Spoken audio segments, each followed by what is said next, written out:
د همداراز د پکتیکا پوهنتون له دوو بېلابېلو پوهنځیو څخه 400 تنه زده کړیالان له 4 کلونو زده کړو وروسته فارغ او د یوې غونډې پر مهال تصدیق پاڼې هم ورکړل شوې. په ورته وخت کې فارغ زده کړیالان له حکومت څخه د کاري زمینو د رامنځته کولو غوښتنه کوي او وایي دولت باید فارغ زده کړیالان په اړونده څانګو کې په دندو وګماري. نور حال د زمزم په راپور کې.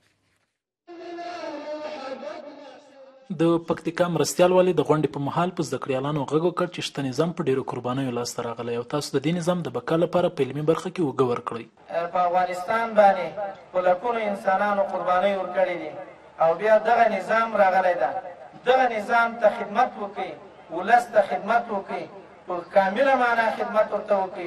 زموږ د پکتیکا لوړو زده کړو موسسې څخه نن 309 تنه محصلان فارغ شول د دوو پوهنځیو څخه د ښوونې روزنې او کرنې پوهنځي څخه او د 9 نوي څانګو څخه چې 2 څانګې د کرنې پوهنځي وې او 7 څانګې چې وې دا د ښوونې او روزنې د پوهنځي څخه. له پوهنتون څخه فارغ شوي زده کړیالان په خپل فراغت خوښ دي او د روښانه راتلونکي لپاره یو ښه پیل بولي او غوښتنه کوي چې دولت دې ورته د کار زمینه برابره کړي. خو مسؤلین ډاډ ورکوي چې فارغ شوي زده کړیالانو ته به په بېلابېلو برخو کې کاري اسانتیاوې رامنځته کوي. محصلینو په نمایندګي غوښتنه کوم چې زموږ دغه ځوانه انرژي باید تاسې د کار په ساحه کې استعمال کړئ، دې ته کاري مسؤلیتونه پیدا کړئ.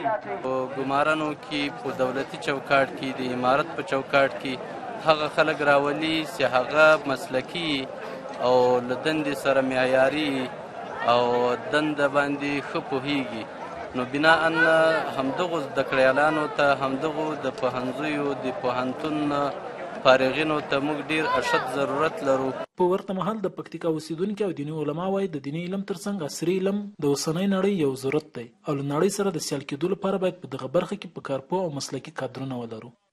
د یادونې وړ ده چې د پکتیکا پوهنتون اوسمهال 4 پوهنځي لري چې د هیواد له بېلابېلو ولایتونو څخه پکې ګڼ شمېر زده کړیالان په زده کړو بوخت دي.